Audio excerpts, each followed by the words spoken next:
the second presenter will be Suneil Parimoo from the economics department and will present ICEs in economic theory.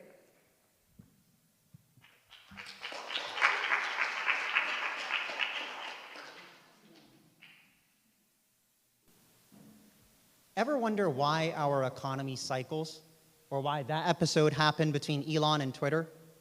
I'm an economic theorist, and I look at how we make decisions under different impediments. Part one of my thesis is macroeconomic and asks, why do we have boom-bust cycles, or economic ups and downs, instead of just a happy, static economy? Ask your average economist, and they'll tell you productivity shocks, things such as the rise of AI or climate disasters. But I have another explanation.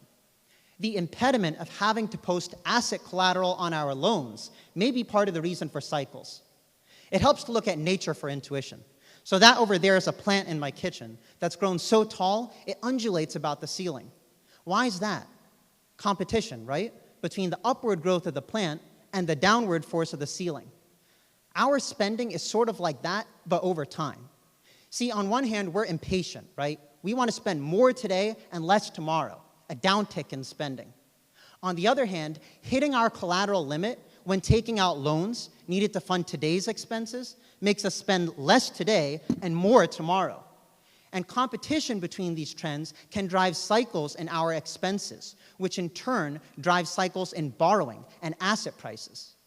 In fact, even if we're able to support a stable economy, our pessimistic expectations for the value of collateral could put us on a bad cycle.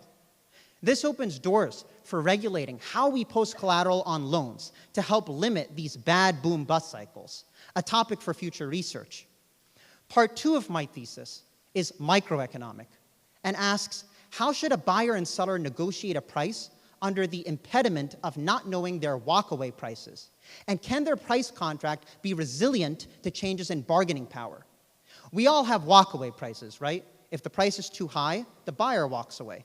If the price is too low, the seller walks away. Meanwhile, bargaining power reflects institutional features, such as how good a lawyer you have. Leave a buyer and seller on their own, and they'll negotiate a price that's very sensitive to changes in bargaining power.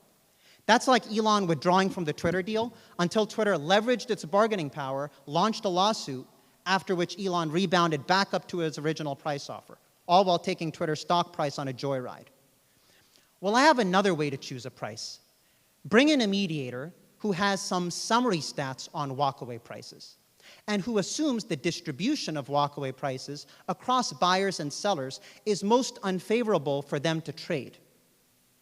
It turns out such a mediator would propose a price contract that's much more resilient to changes in bargaining power. So next time you want to negotiate a stable price contract, it might help to find a mediator who protects against the worst-case scenario. Thank you.